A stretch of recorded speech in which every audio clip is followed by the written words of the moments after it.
Good evening, ma'am. How Good are you? evening. I'm good. Thank you so much. Actually, the light, the electricity, there was a little problem. Uh-huh. So I wasn't able to kind of come online thanks to the net not working. It's totally all right, ma'am. In fact, thank you very much for taking out time and talking to us. We learn a lot from school authorities like you, and we look forward to such conversations. Thank you so much. It's confounding. Honestly, not. It's the children and the people all around that we learn from. Honestly, so thank you Definitely. so much. Thank you so much for having me. Welcome to the National Reading Week Conversations with Student Edge. We are organizing these conversations in order to understand how children are reading, what they are reading, and what the experience of school authorities has been with respect to the reading habits of children. Thank you so much. I think reading is one of the most important skills children can read. And forget skills, it's one of the most important habits a child can inculcate Yeah. too. So, children nowadays, yes, I think there has unfortunately, been a downward trend in the habit of reading. It is not only because of the fact that we had COVID and other things, but it's more about the children, getting hooked onto more of the net, the visual again. That The usually even abundance of people distractors, if I may call it that. distractors completely because it's rather something that people get hooked on to, and you can get lost for hours. Mhm. And unlike a book where it enriches you, here it can even lead to brain fog and you don't know where you're lost into. So yes, there are certain children don't read that much, Mhm. but as educators, as people who would want our children to get that kind of exposure and pleasure that books give you, we obviously encourage our children. Mhm. So, library being a habit that we have in our school, then again, there's, every single day we do have a little, let's say about 15 minutes where we have a habit of having children read. So it's like Very the good. DEAR program. Yeah, drop everything and read, that sort of a program where the children actually are able to read what they like. And how do we do it? Because with the younger ones, we've got this reading corner in the classes. So everything from probably books which are completely fictional to books again which are little articles. That sort of a thing we do have for our children to help them read and to encourage them to read. That's a wonderful thought to begin with, ma'am. But for the benefit of our audience, would you also like to introduce yourself and tell them what you do on a daily basis? Yes, absolutely. My name is Anubha Mishra. I am the vice principal of Bal Bhawan School. Now, this is a wonderful school in Bhopal. In case all the people who visited Bhopal would know about our school, and we are celebrating our 50th year this year. Oh, So again, congratulations. yes, and it's again very overwhelming and hard. Again, beautiful feeling that you're part um, of this beautiful dream that began as a humble project where the education was meant to be provided to all people around Bhopal across the sections, and of course with our alumni spread all over the world now, it is heartening. It is happening. Thank you. That's wonderful, ma'am. So, ma'am, since you're leading such an important institution in your capacity as a vice principal, uh, I understand it entails a lot of responsibilities. Too much activities may cross your path every day. So, do you find time for reading on a daily basis? Yes, I do. Reading, one of the joys of being an educator is that you read, and you read to again develop yourself. You read because you simply for the love of it. So every single day, 15 to 20 minutes, even if not during the day, then by the end of the day, I have to read. That's So very yes. inspirational, ma'am. I think all of us should learn that from you. Uh, in the related question, ma'am, what are some of your earliest memories of reading? And did you have a favorite book or an author as a child? Well, you shouldn't be asking me this. That'll probably take the next 70 minutes.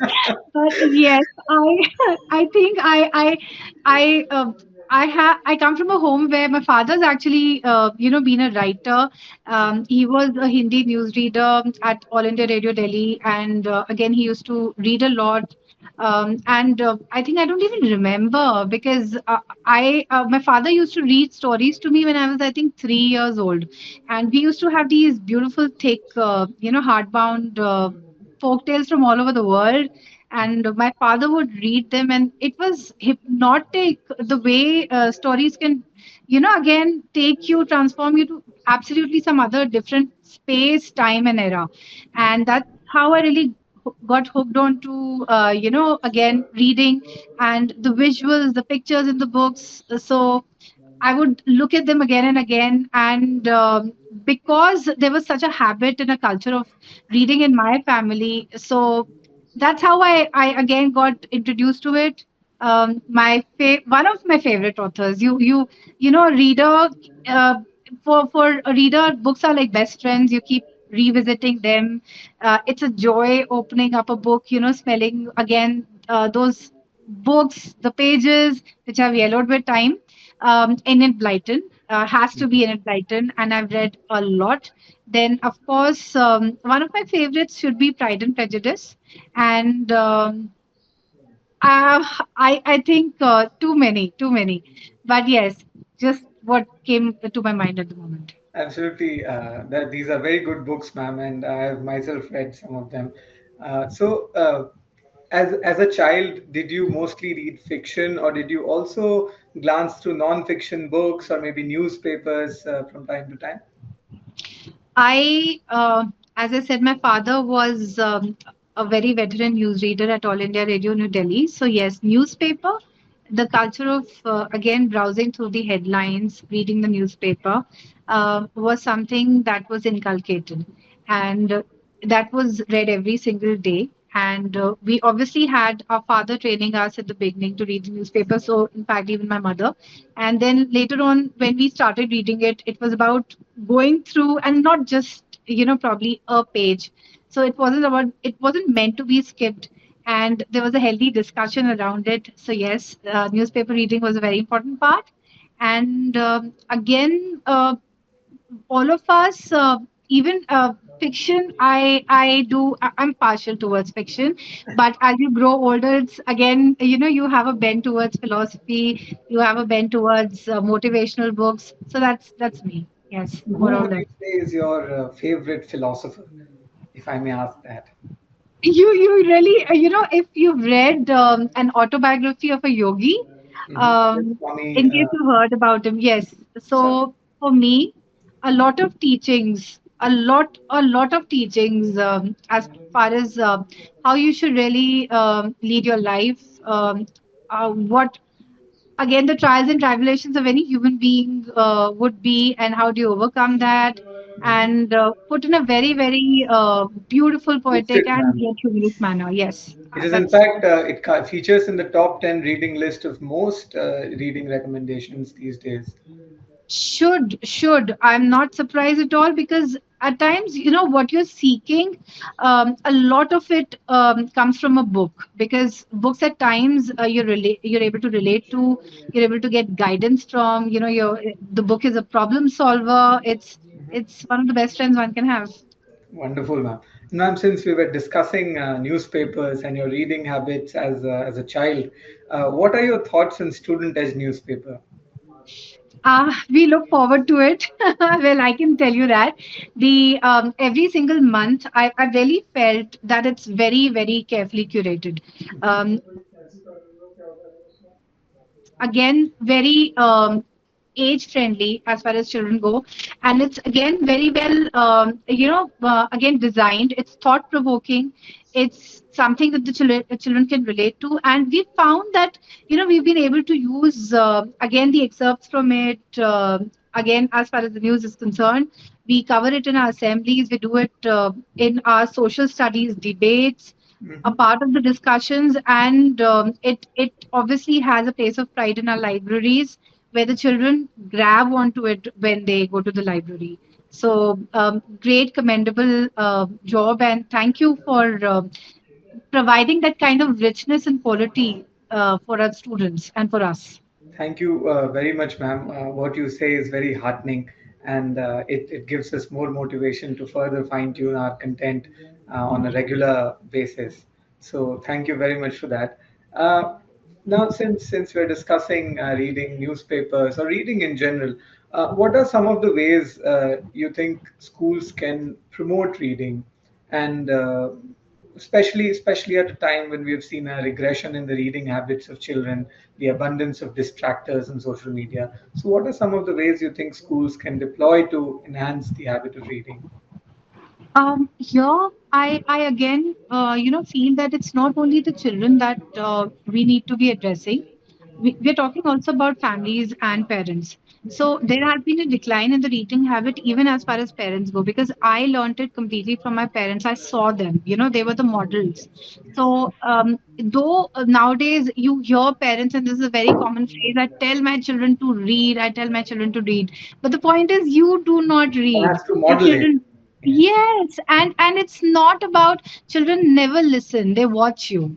So Hmm. they have to be watching you enjoy reading and not take it as a chore. So firstly, we do have these reading workshops that we hold for our parents about why should you read and how you should read. And again, the fact that you need to be reading with your children rather letting them read by themselves. So there's a culture of firstly, you got to enjoy what you're reading.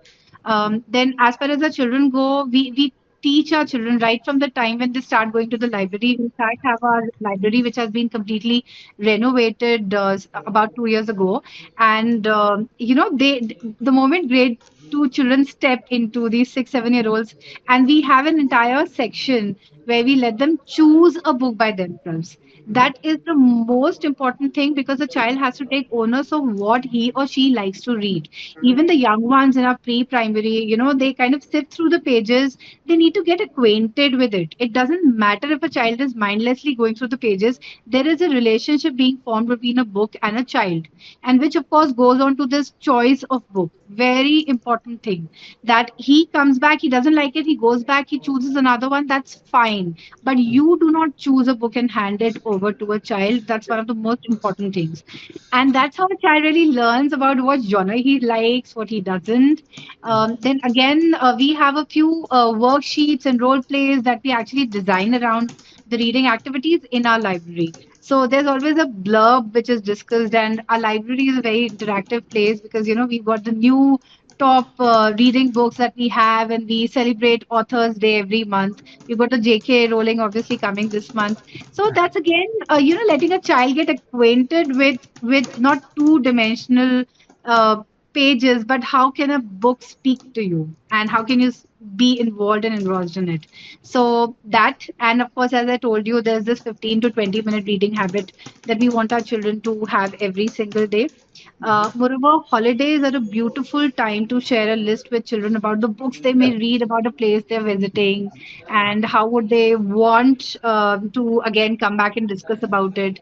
So, yes, gradually and slowly that's helping, because a child would like to enjoy, just like we would like to enjoy what we do or read. And that's where the journey begins. And that's very well encapsulated. As you were talking, it seemed to me like I was going through a refresher on child psychology. So that's that's very well encapsulated, ma'am. And I think these are very practical and sound insights, which take very little effort, but then generate enormous results and very Oh, good yeah. positive results. So the fact that you are all doing it in your school is a testament to the greatness and well-being that the school has created. So Thank you. uh, that's very interesting. What are the most important benefits of regularly reading apart from the reading pleasure itself? That I think is the number one benefit, the pleasure that one derives from reading. But I'm sure there are associated benefits. Yes, see the information that you get from it. Then again, as we were talking about, today, what is, in fact, repeatedly what is being realized on an everyday basis is the course of adaptability.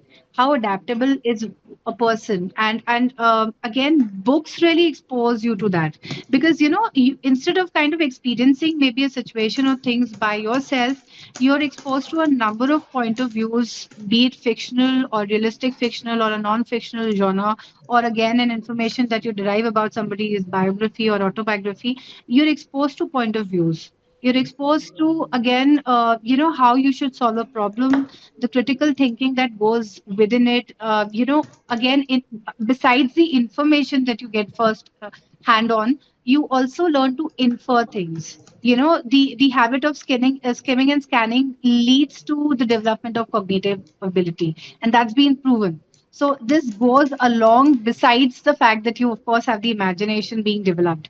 Along with it, I really think to add richness to one's own experiences, and to add on to the knowledge that one has, books are the first hand source for research. So Mm. you really go ahead and you're able to again know how to read, how to summarize, what to pick up, and then form your own basis for your own knowledge. So Mhm. that helps, because later on you will have to have several references. You'll again have to know how to find out the best information, how to again present it. So it starts from there. And again, how to put your information across to people who are listening to you, to whom you're talking, to whom you're probably presenting it, as presentations and group discussions are a part. That helps. Moreover, with 21st century skills finally being acknowledged to the great level it is, so it's not only the knowledge that's Yes. going to help, but how you utilize it, how you present it, Mhm. and that's where books are extremely helpful. Yes, very insightful, ma'am. In terms of reading, do you feel that reading from a hardbound or a physical book generates more results for a reader than reading it from Kindle, or do you think these Dear are Lord. alike? I am completely biased and partial in my opinion here. Kindle, yes, it's obviously, see, Kindle is a new thing. I think all of us have Kindle now, but nothing can replace the joy. I really, I expect my students and want my students to feel that, and that's one of the things we really try to, that just get hold of a book in your hand. You're really supposed to turn it around and look at the blurb instead of skimming through the pages to Emphatic finish. agreement, ma'am. Emphatic agreement. The fact that the book can be finished, it also gives one a sense of achievement. That I picked the book and read it cover to cover in 7 days. So the psychological boost that it gives to one is very great. And I think studies have also shown that when one reads in print, the acquisition, the retention is much higher than when one reads digitally. So both, Absolutely.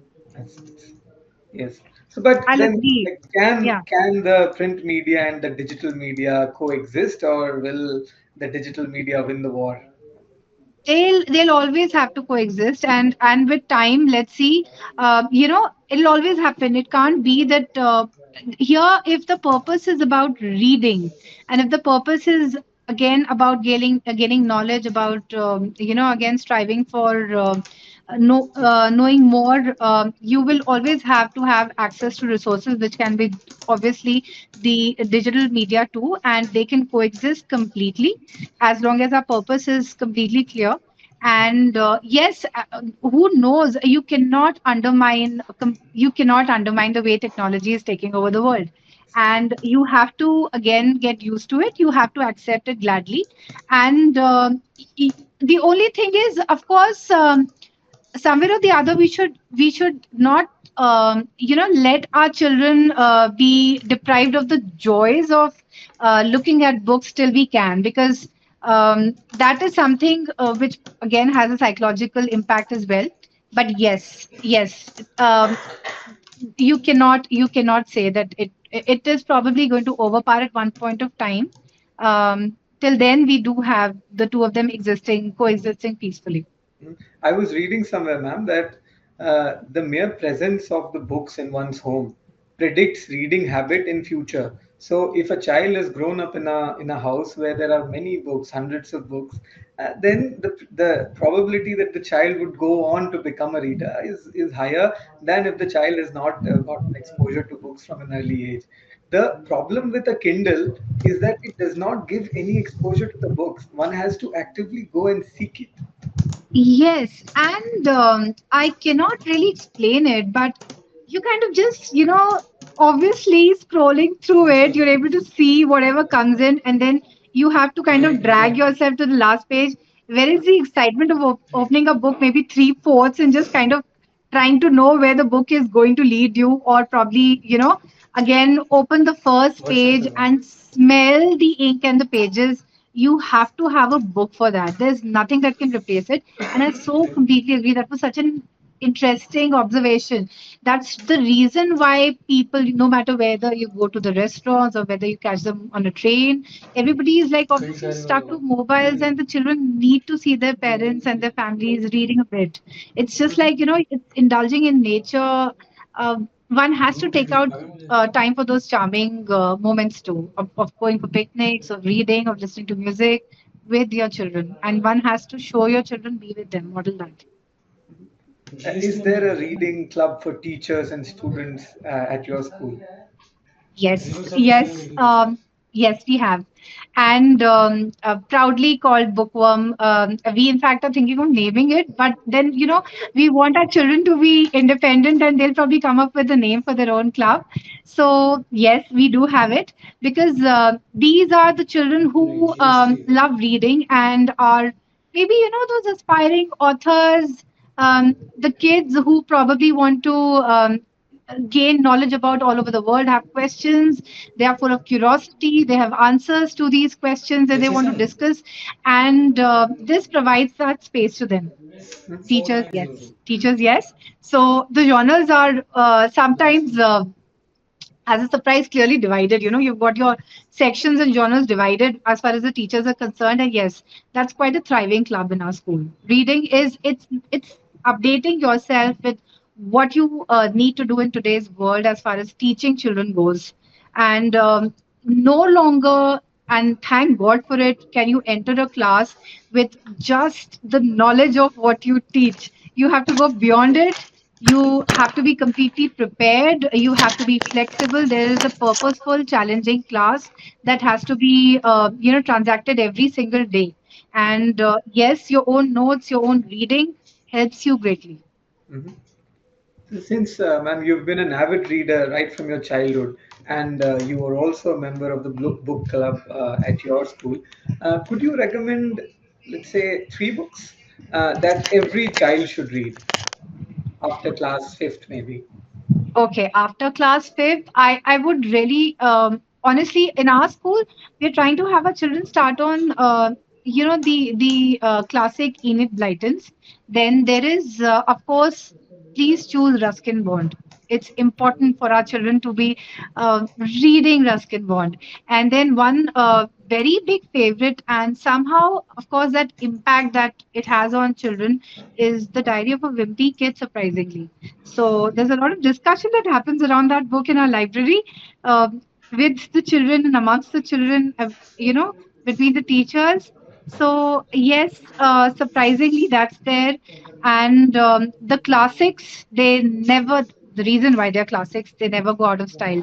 So be Yes. it, the Treasure Island, or Robinson again, Crusoe. yes, you have to have the children getting into that particular zone and adventure.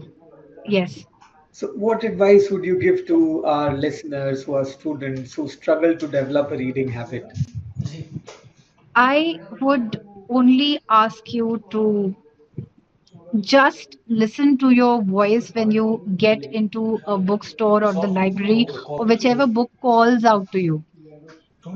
You have to pick it up. The best place you can start off with is honestly the cover of the book, which tells you so much about itself.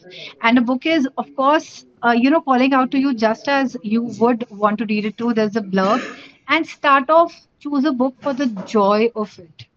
Nothing else, not because your friends are reading it or because it's the coolest thing to be doing, but simply because you want to be reading it out of curiosity and about wanting to know it more. And maybe start off, the ones who are completely new to it, start off with small articles. If Hmm.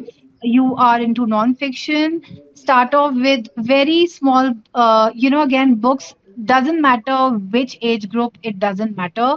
You could even start off with a book meant for 7-year-olds, 8-year-olds, because they're timeless.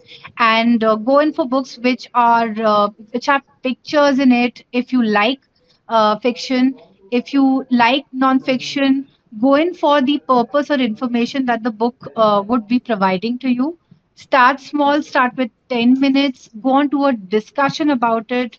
And that's how you develop it. It's just like one of those wonderful sports games. Again, a habit of making a friend for life that you start off with. So, yes. The three final and fun and engaging questions, ma'am. These are not related to any academics or anything. If Okay. you were stranded on a desert island and you could have only three books with yourself, which three books would those be? Okay, so right now I'm reading, Making Faces, which is by Amy Harmon. So I need to complete it. I'm at a very, very precarious stage in the book. I would need to take that. Sure. My all-time favorite, Pride and Prejudice. It's Of such course. a pick-me-up book for me. And yes, I would take. Okay, this is funny, but I would probably take, Emma as well. Maybe that's what I'll do, because Mhm. these three books I'd be taking. Good choice. Wonderful choice, ma'am. The next question is, if you could have dinner with any three authors, dead or alive, and that does not matter, who Okay. would those be? And what would you Oh ask my them? God. Okay, so has to be Jane Austen, Yes. for her to be living in the time she did and to be so progressive, the kind of characters for women she created. Oh, those are wonderful. And I think Miss Alcott, that's the one who wrote Little Women. Uh-huh. So again, the way she describes America at that point of time, and this beautiful story about the Civil War times of America and how it's been written. I would love to know more about how they lived and where they drew this strength from. And somehow there's so much of peace and calm about the era that is written about. I would definitely love. And Alice in Wonderland, for the sheer joy of getting lost. So who has not read that? And yes, so and I would want to know where the idea came from. The book is an unpredictable journey throughout.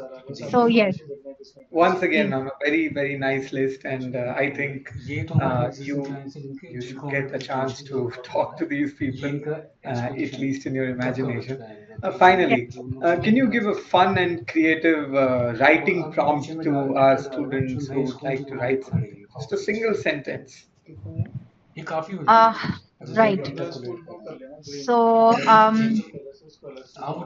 it would be that if I could um, be invisible for one day, what all would I then? I guess Sure. is the day's journey. Mhm. So I'm sure one Pardon of me our if it's not original, but I think it's always a great discussion amongst the class when we do that. Mhm. I'm sure one of our viewers will definitely take it up and send us a transcript. And if they do, I I'll would love send to it read to it. you and get it I would be evaluated. thankful to them, and I would love to read it. Sure. Thank you. Yes. Thank you so much for your time, ma'am. It was a pleasure talking to you. I wish we had more time, and uh, one does not wish to end this conversation, but given the paucity of time on your end, one has to. So, any final thoughts, ma'am, on this conversation, on reading in general? Well, thank you so much, firstly, for inviting me. It's such a pleasure talking about books with people who love books, and sh- for the sheer joy of reading books. So it's a wonderful, wonderful effort being put in the newspaper that is designed by your entire team. Congratulations on that. And we honestly look forward to it every month. Children love reading it. And what more can I say than the fact that, the eagerness on my children's faces, the smile that reading your newspaper puts on their faces is something which is very moving for me. So thank you so much. Thank you so Thank you much. so much, And ma'am. happy reading day, happy reading month to everyone. Thank you Thank so you much. so That's much. very heartening to hear. Thanks for joining us. Thank you for your time. Have a pleasant Thank you. evening. You